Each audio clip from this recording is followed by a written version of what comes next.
Hi there, welcome back. I'm Pam and we're in my kitchen again where I share with you some of my favorite recipes or those most requested by my friends and family.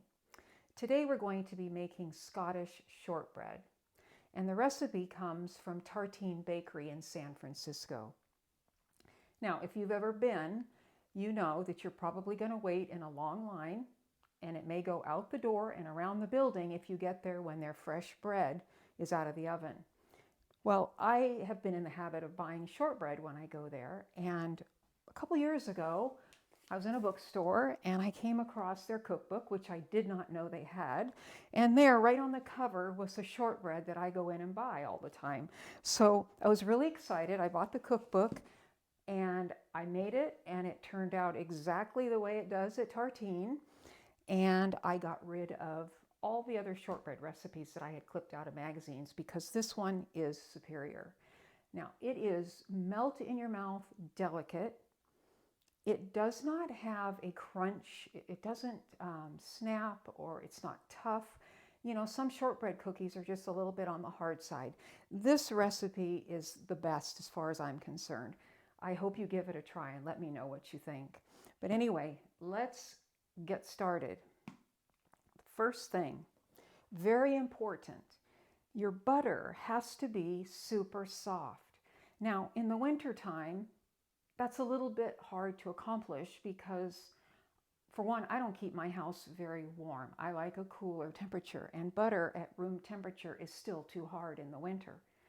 So, if you're like me and your house is cool and you can't get the butter to a consistency of mayonnaise, you can turn on your oven to about 250, 300, shut it off, open the door, and set your bowl of diced up butter on the shelf and just let it get really soft.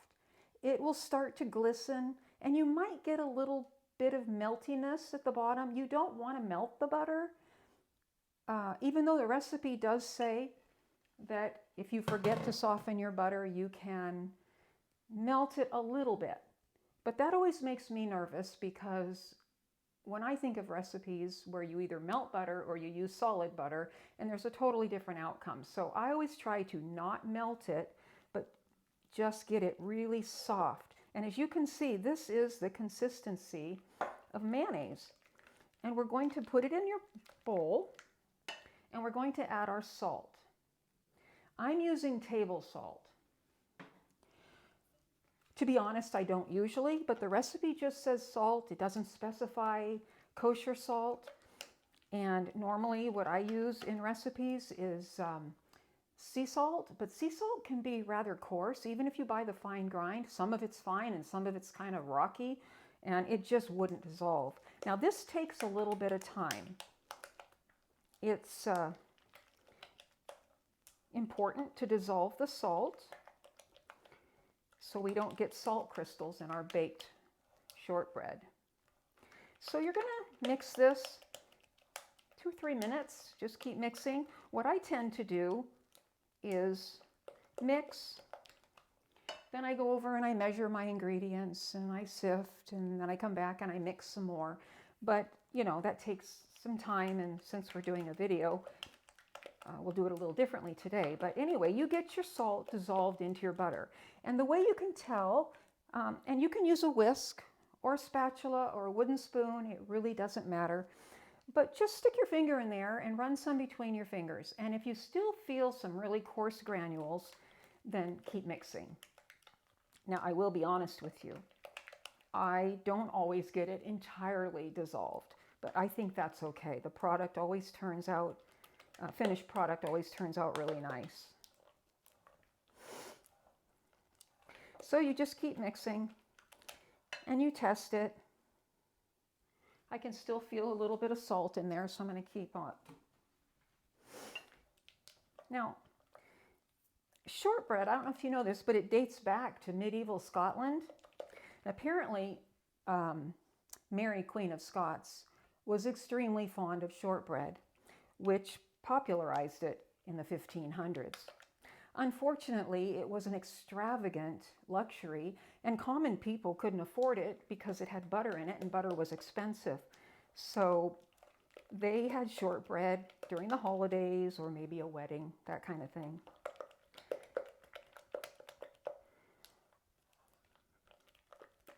Okay, this is really soft. It looks like mayonnaise, doesn't it? Or whipping cream, really softly whipped cream. And I think this tests pretty well now. I can just tell, sometimes you can just rub the back of your spatula against the bottom of the bowl and you won't see any granules. So what you do next is you add your sugar. Now sugar, unlike salt, will dissolve pretty readily, especially when heat is applied. So when it starts baking, the sugar will dissolve. So all we're going to do here is mix it in until it's incorporated. We're not going to have to do any heavy blending. Just get your sugar mixed in. There.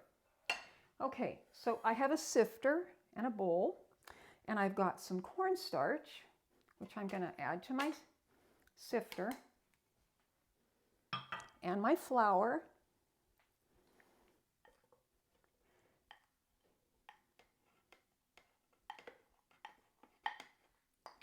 And you're just going to sift those two together and add that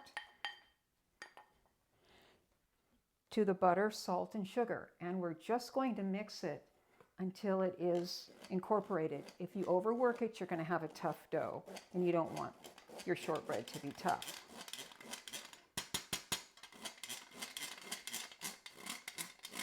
Now, if you don't like using cornstarch, or you're allergic to corn or whatever, you can use rice flour or potato starch.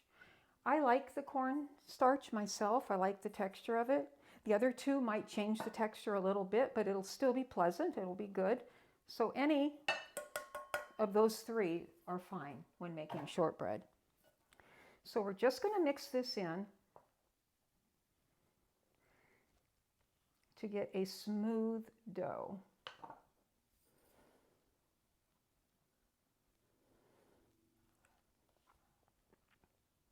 Something I was thinking about as I was making shortbread years ago was, why is it called shortbread? And after doing a little research, I found out that, well, I knew that baked goods, cookies and pastries, in baking terms were referred to as short because the amount of fat to flour was high, and so that term short goes along with anything like pastries or cookies because of the high fat content.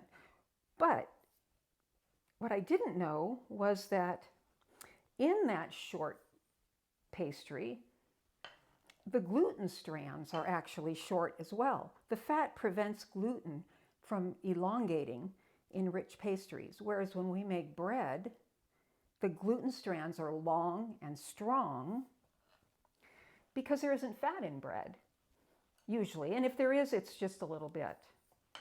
And when we knead bread dough, those gluten strands get even stronger and longer. Just a little trivia. All right, so I've got a nice dough formed. All the flour's been worked in without overworking it. Now, the recipe does say to use a glass pan that's 6 by 10 inches. I have never used glass making this recipe, and it always turns out really nice. I think they state that so that you can kind of check the color on the bottom of the pan when you're baking your shortbread. But I have been able to judge it from the color on the top, and it always comes out really nice. So this is a USA pan. I love my USA pans. This one is about 12 inches by 5.5. As long as the area in your pan equals somewhere in that range of a 6 by 10 or a 12 by 5 or whatever, you'll be fine. You want your shortbread to be about 2/3 of an inch thick and not much thicker. They do specify that, and there's probably, maybe it's the way that it would cook in the long run. If it was too thick, it might not cook all the way through.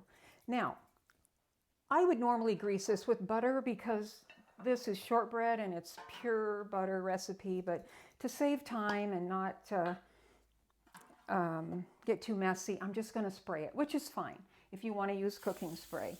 You don't need a heavy coat. because this is very buttery. And what we're going to do is just press this into our pan in an even layer. And one thing I do love about, I do have a glass pan, you know. I think we've probably all got a glass Pyrex pan in our kitchen somewhere. But I love the straight sides and the very square corners of this USA pan.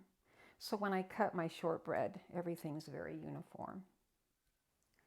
Okay, so now I'm just going to get in here with clean hands and I'm going to press it in. When you're making shortbread, historically anyway, shortbread was either made into fingers, they'd call it, or bars, as we'd probably say in the States. We're going to cut these into fingers, or just little strips. Or they could be shaped into cookies. And I'm not actually sure if this recipe, you could use it as a cookie recipe and shape it. You definitely have to chill the dough because this is way too soft to cut out. Or they would make what's called petticoat tails. And that you would cook in like a pie dish and then cut it into big wedges. But I think this recipe would not be ideal in that capacity because it's very tender and soft, and I'm not sure that such a big wedge would just be too much weight for, too heavy, and it might break because this is very delicate. So I have pressed it into my pan, and I could, if I wanted to spend more time, you know, be a little neater. But you just press it in evenly, and you're going to bake it in a 325 oven. The recipe calls for 30 minutes approximately. I'll be honest with you, I usually bake it for 40, but my oven tends to be a little slow, and even with an oven thermometer in there saying it's 325, I like it a little darker maybe. So anyway, you bake it, and I'll show you what you do when it comes out of the oven. All right, our shortbread is out of the oven. And as I told you, it baked for about 40 minutes in my oven. And that may be because I'm using metal instead of glass. I'm not really sure, but I've got a nice color to the shortbread.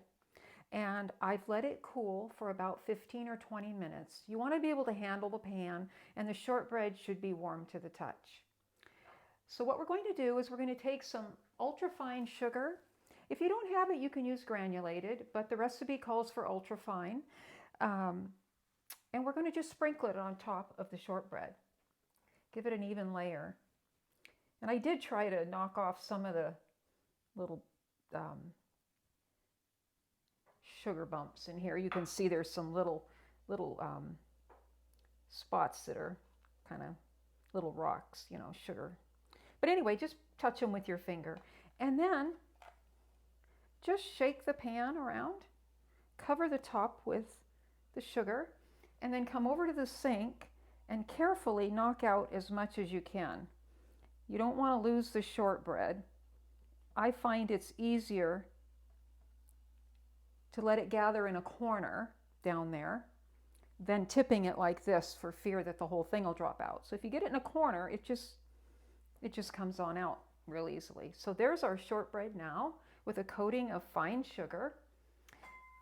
Then you take a sharp knife and you cut it into fingers, is what they call it, or bars. I cut right down the middle. You want about 1/2 inch to 1 inch pieces. I think the recipe and the directions seemed a little tiny, a little small. I like to cut a more generous piece. But you just go through and you cut your serving size pieces. And you need to do this when this is warm. If you don't, it's going to crumble when you cut it later. So it has to be cut while it's warm.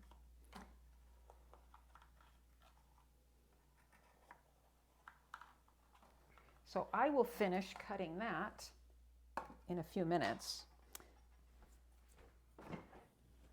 What I made yesterday is in the refrigerator because the recipe highly recommends that you refrigerate the shortbread before you take it out of the tin. Now, these happen to be tart pans, so it just lifts out really easily, and I don't think I really actually needed to refrigerate this because they're both tart pans. But that there, the bottom doesn't pop up easily, so you would refrigerate it and let the butter in the shortbread get a little firm, and then it would be easier to remove. And the first one may come out a little messy. Use a offset spatula, and after that the rest of the pieces will just lift right out. So anyway, I just wanted to show you the different types of pans you can use. This one takes a little more work because you want to get the shortbread in all the little grooves, but if you use a tart pan, and I think I will use my offset spatula in here to loosen it. Well, where is it now? There we go. There. So those pieces come apart. I actually think I like not chilling the dough. I think it comes out of the pan a little easier, but you can experiment with that. So there we have it. And you just go underneath and loosen your shortbread.